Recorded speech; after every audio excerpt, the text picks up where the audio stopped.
The first 2 hours after work are ruining your evening. Why is it that after a hard day of work, the one thing we look forward to, our free time, ends up feeling so empty?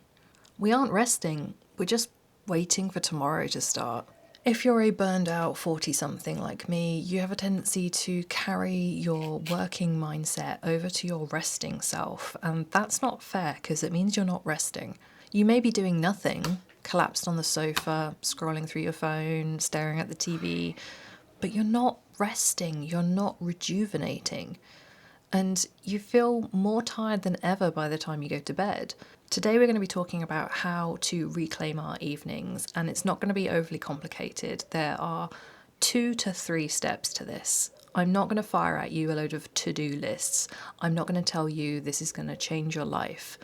But this quiet little activity might just save some of your sanity on those busier days. What we need is a digital threshold. In architecture, a threshold is the liminal or transitional space, usually between the inside and the outside. We have physical thresholds throughout our homes, between the inside and the outside, between the cooking space and the living space, between the sleeping space and the bathing space. But what we've lost is the mental thresholds, the thresholds between our working minds and our resting ones. So how do we reclaim our evenings? Step 1 is implementing a physical disconnect. Your evening ritual starts the minute your workday ends, whatever time that is, whether you finish early at 2, 3, 4 p.m, or if you finish a bit later, 6 or 7 p.m. Whenever you finish, disconnect. Now, if you work in an office, the true disconnect isn't going to happen until you get home, but at least when you get in the car, try and breathe it out, shake off the day, focus on the road ahead, put some soothing music on if you need to. But once you get home, that's when you disconnect. Put your phone away. Your phone goes in a drawer, it goes on a shelf, it goes somewhere you're not looking at it. And now, I'm not going to tell you to leave it there for 2 hours. I'm not going to tell you to leave it there all evening because, let's face it, life doesn't work that way. But you're going to leave it there for at least the first 2 steps of this ritual. And I promise you, it's not that long. The second part of the physical disconnect is to then change your clothes. It's not just about getting comfy, though that's obviously a bonus. It's a psychological cue. By removing your work clothes, even if you work from home, and putting on soft linen, a cozy knit, loose trousers, you are physically shedding the day's stress. Step 2 is your 20-minute nothingness window. Your phone's away, you've changed your clothes, the physical disconnect has happened. Now it's time to embrace a moment of nothing. Now, the hardest part of this, especially at first, is fighting that urge to reach for your phone. Instead of fighting it by trying to be productive, instead embrace the nothingness. Lean in entirely to doing nothing. This is not one of those self-help videos where I tell you to take up journaling or to focus on your side hustle or try and be creative in this time. There's plenty of time for that later in the evening if that's what you want to do. But this is about disconnecting. This is about reclaiming your evening as yours, so do nothing. And sensory anchors are going to be key here. To help the brain deal with the lack of digital stimulation, choose a sensory anchor that helps you. You might put on an ambient playlist, ideally not from your phone if you can avoid it, if you've got a smart speaker, if you've got a smart TV. Even better, if you've got a vinyl record player or a CD player and can just put on some analog music, great. If you've got someone musical in the family, listen to them play a piece of music. This sensory anchor is about sitting in a chair and listening, and nothing else. The easiest one, and the one I would default to the most, is making a cup of tea. And that's not doing nothing, you say, but put the kettle on and watch it boil. While it's boiling, the only thing you do is grab a mug and put a tea bag in it. That's it. And you watch the kettle boil. You do nothing. And you watch the kettle boil. And you wait for that click and the sound of the steam. And then you pour your cup of tea. And then you take it and you sit for 20 minutes by the window and you watch the world go by. You watch the trees swaying in the wind. You watch the rain sliding down the window. Or in the case of our garden, most commonly, You will watch the pigeons trying to destroy all your plants. But the point is to do nothing, embrace that moment of nothingness, and enjoy your cup of tea.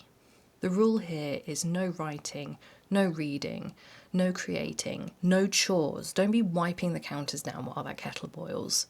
Do nothing. Allow your brain to sit in the nothingness. Allow your brain to be bored if you're bored. It's okay, and being bored doesn't do us any harm. Allow your brain to sit in that nothingness, limbo, until your baseline cortisol levels start to drop. Step 3, and this is a bit more optional and a bit more flexible, because this is the part of the evening that's yours. Again, this is low pressure. I'm not telling you to go and do art. I'm not telling you to go write your novel. I'm not telling you to side hustle and get on your phone and post those videos.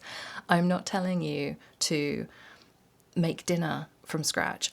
I'm not telling you to do anything that you don't want to do. And so this part of the evening is entirely dependent on you and your schedule and what your time allows. Ideally, this last step, this low stimulus evening, you carry over from the nothingness into doing something similarly chilled, whatever chilled is for you. If that's reading an easy book, great, do that.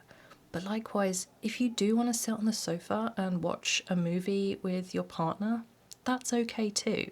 As long as you're not scrolling on your phone at the same time, because you've had that digital threshold and you've broken the hold of the phone, and you can just enjoy the film and the closeness to your friend or partner. Now that the initial exhaustion and the phone itch has been quietened, what does your evening look like? If it's quietly preparing dinner whilst listening to some chill music, great.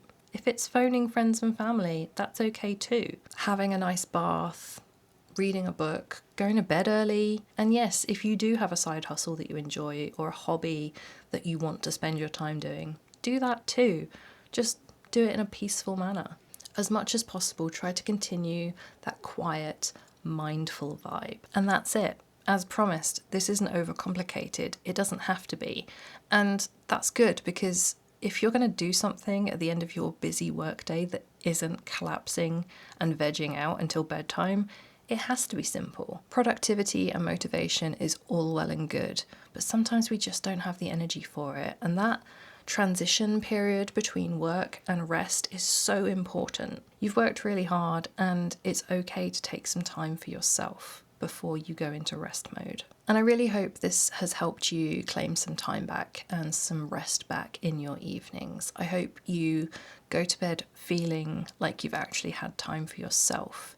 And I hope you wake up feeling more rested as a result, because let's face it, we've got to do it all again tomorrow. Let me know if you've got your own evening post-work rituals that you could maybe fold into this or add on to this, or if there's anything you think I should try, because I am all ears for anything that gives me a break from work. As I try and embrace this slower, quieter lifestyle that reclaims my time for me, I'm going to work harder to build these sorts of things into my day, because I deserve some time to myself. And so do you.